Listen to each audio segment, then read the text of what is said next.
All right. Well, good morning, everyone. My name is Chris Krebs. I'm the director of the Cybersecurity and Infrastructure Security Agency at the Department of Homeland Security. I hope you're enjoying the simulated virtual Black Hat.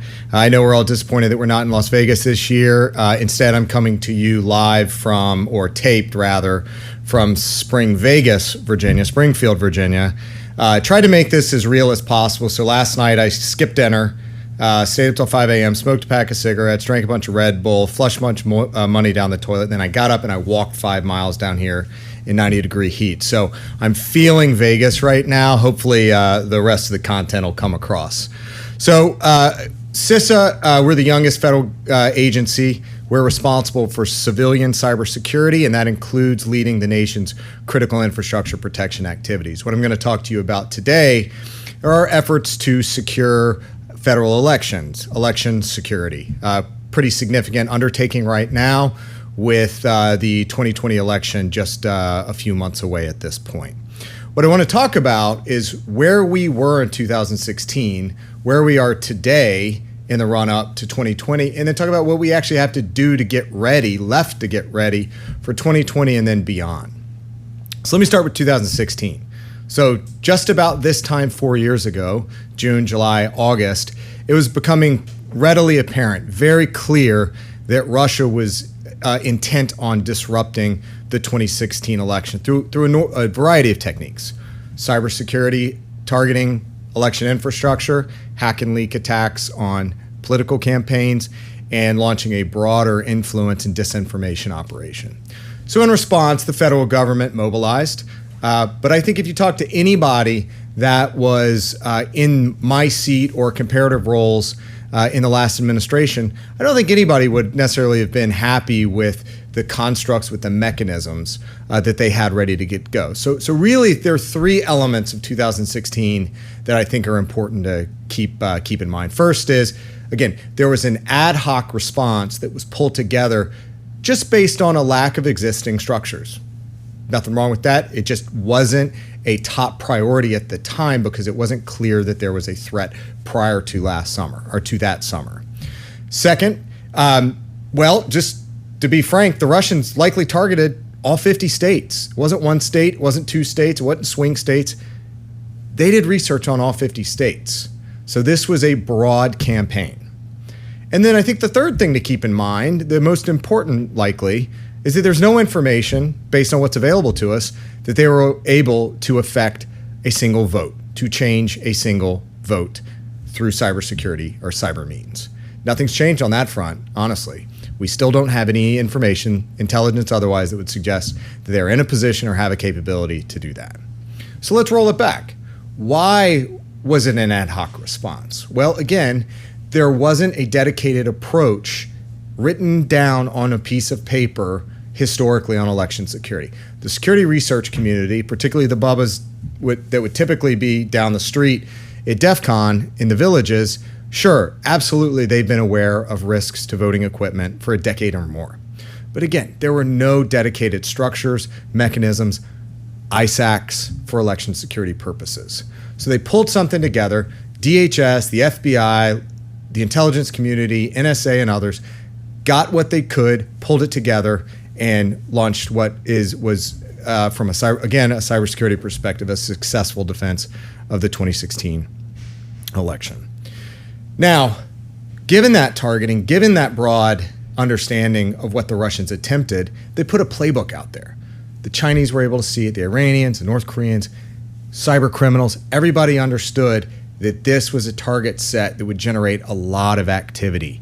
And that takes me to, I think, my final point on 2016 election security issues, the implications of what transpired in 2016. I've talked about it before and think I actually talked about it last year out in Vegas. That was almost a Sputnik moment. Take yourself back to 1957, or put yourself in the shoes of someone in 1957, when the Soviets put Sputnik into low Earth orbit. Why was that such a significant undertaking? Yeah, they got there before us, but there was another element. How did Sputnik get up there? It was effectively attached to an intercontinental ballistic missile. For the first time, the Soviets had the capability to reach out and touch us. The oceans to our west and our east and across the top no longer gave us that geographic isolation that we had worked for, that had protected us for years and years. They had the ability to disrupt in 1957. Now in 2016, using cyber techniques, they were once again able to reach out and touch us and give us that uncertainty. They could use cyber techniques to destabilize and ultimately potentially undermine democracy. Prior to that point, cybersecurity incidents were intellectual property theft, a bad movie, financial crimes. But this was something much, much more visceral. So we knew that we had a lot at stake for 2018, that we had a lot at stake for 2020. So that brings me forward to today. Where are we today? I think it's a night and day comparison. We have three distinct advantages today than what existed in 2016. First, there is a vibrant election security community. Second, we have a better understanding of risk and enhanced risk mitigation techniques across election infrastructure. Again, night and day between what existed in 2016. And finally, we have better visibility across the systems that support the administration of elections. I think it's important to keep in mind that my team, that the rest of the federal government, from an election security perspective, is here in support of state and local election officials. Under the Constitution, Article 1, Section 4, they're responsible for the time, place, and manner of elections. We are there to support them. So what did we do? 2017 and on, we helped foster this vibrant election security community. One of the first things that we did was pull together an information sharing and analysis center. Today, all 50 states and close to 7,000 jurisdictions across this country get some kind of benefit, whether it's threat information, best practices, strategic information on election security issues. It's the fastest growing ISAC in the history of ISACs. That's a good thing.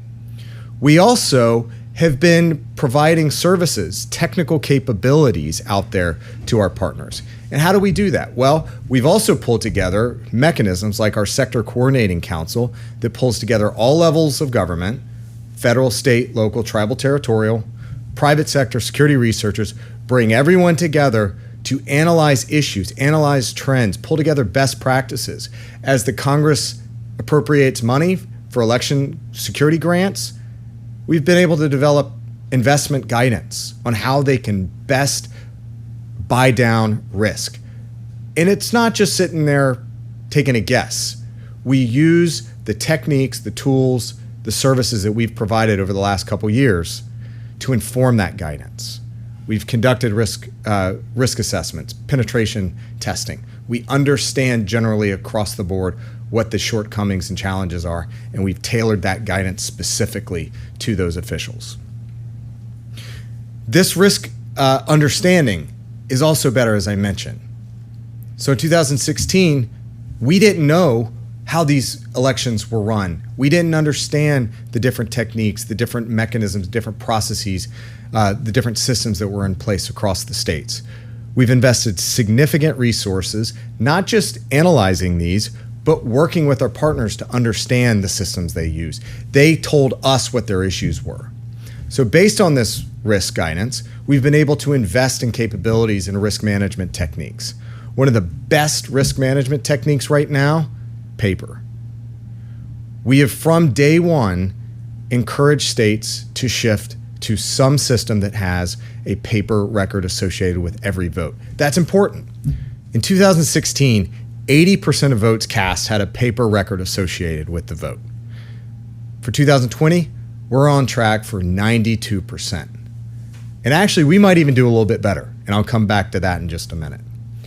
Why is it so important to have a paper ballot associated with the vote? Auditability. Everyone in this crowd should understand the importance of auditability. The ability to effectively go back and check the logs. You have the receipt. You can understand what transpired if you see something that's suspicious or otherwise anomalous. We need to go back and check the records. That's what the paper ballot gives us. So with that understanding of risk, with those techniques that we've instituted, the last bit is we have better visibility across the election sector, frankly, than likely any other sector in the critical infrastructure space. How did we do that? Well, starting back in 2016, we worked to understand what the challenges were that election officials faced. I've talked about that. What we didn't have was trust. We have worked significantly across the last couple of years to develop a trusted relationship with our state and local election officials. That has allowed us to partner with them to give them tools and capabilities, including intrusion detection systems, that they could then deploy across their networks. At this point, in the run-up to the 2020 election, we have IDS, our IDS system, the Albert monitors, across all 50 states. In some states, we have total coverage of every county. Florida, for example, 67 counties all have Albert sensors deployed, where we can load them up with the signatures, they can alert on activity, we can investigate, and we can ensure the security of the 2020 election. That visibility, again, gives us the confidence that 2020 will be the most protected, most secure election in modern history.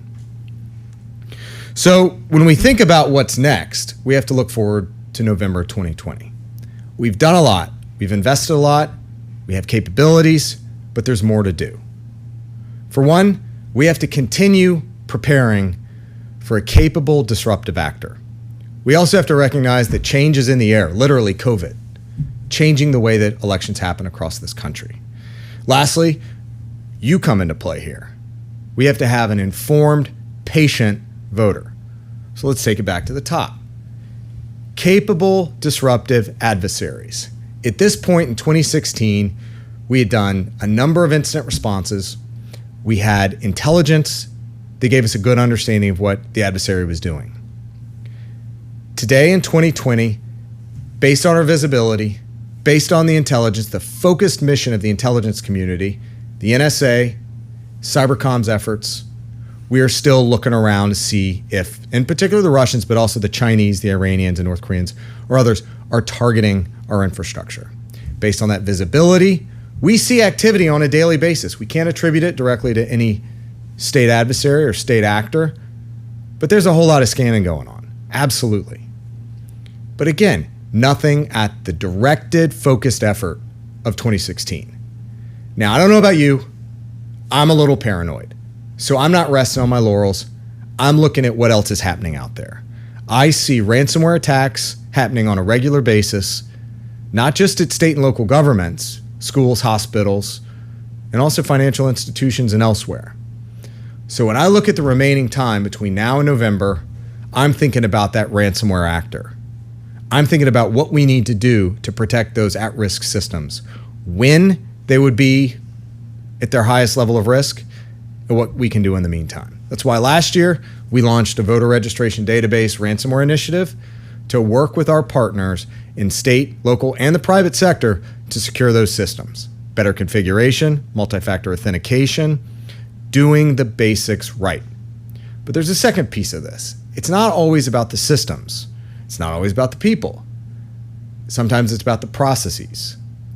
So what we're doing is, in addition to protecting those systems and giving state and locals the support they need to harden their infrastructure, we're also looking at the failover mechanisms. What are those resilience measures? What everybody in this room knows is a good backup can't be beaten. So analog backups at the state level, at the county level, at the individual precinct levels. So if something goes wrong that might hit a voter registration database, or a poll book for that matter, you can flip to that stack of paper to ensure that the voters can vote, whether it's in early voting or actually on election day, that the voters can vote. And if anything else goes wrong, you've also got provisional ballots. So again, we're encouraging not just the hardening of the systems, but those resilience measures, those analog measures that will increase the resilience of the process, the administration of elections writ large. Now, we talked about those IDS, those Albert sensors that are out there. We can't stop there either. This summer, we're rolling out a pilot program across the country to introduce endpoint detection and response capabilities in a number of jurisdictions. We got to push it out to the edge, get capabilities on individual hosts, whether it's forensics, incident response. We have to continue raising the level of security across our election community. Again, this goes to that vibrant election security community I talked about at the beginning. Now, in terms of COVID, well, that's why we're doing this. That's why I'm here in Springfield, Virginia, coming to you across the internet. COVID is changing the way elections happen. There's no question about that. That became very clear in February when we were all out in San Francisco for another conference.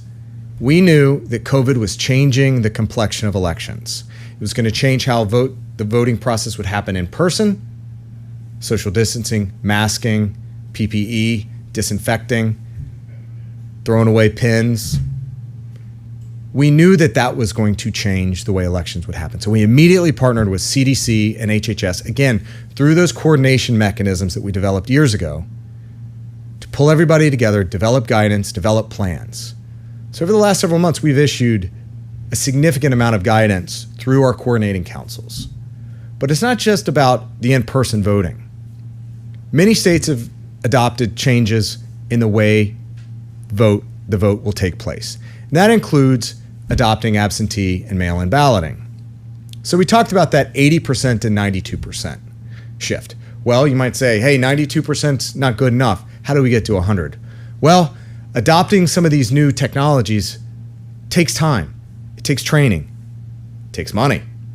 One state in particular, New Jersey, had not been able to identify the money to replace their systems. They have those direct recording equipment machines that don't have a paper ballot associated with the vote. So they'd spent resources. We've been supporting securing those systems in the back end in other ways. But again, these machines still work. Now, because of COVID, they've decided to adopt to a more mail-in or absentee ballot approach. So we may see that 92% of paper ballots associated with the 2020 vote actually increase. Again, auditability, that enables us to roll back the tape and determine what happened and conduct meaningful post-election audits. So we will continue working over the next several months as the COVID pandemic evolves to introduce guidance to ensure that you as the voter have information. And that's I think the last important thing to talk about here. The last measure of resilience in the 2020 election is going to be an informed, patient voter. It's going to take time to count the vote. Whether it's absentee ballots coming in, whether it's longer lines, whatever it takes, it's going to take a little bit more time. So on November 3rd, it's quite possible that we won't know who won the election. So that's why we need you, we need everyone to be a more patient voter, to wait until the vote is certified and we know who the winner is. Again, it takes a little bit more time this go around because of COVID, but that's okay. So in the meantime, we need informed voters too. I assume that just about every voter out there, particularly everyone that's watching this that's going to vote here in the US, something's going to change about the way you vote. Something will have changed from 2018 or 2016. Whether it's a new polling location, I know I tend to vote in a school. Schools may not be available. Some people vote in long-term care facilities. Those will not likely be available. Public institutions, fire departments, again, might not be available. So it's up to you to identify how you're going to vote. Have a plan. We've been talking about having voting plans for years now. It's that much more important right now. Understand how your voting process has changed. You may want to take advantage of early voting. If your state allows for other kinds of voting like absentee or mail, you need to research that. You need to make sure you get your information in and your vote in by the deadline. But most importantly, have a little bit of patience. This one's going to be worth it. So with that, please be a part of the solution. Be a part of the nation's this vibrant election security community.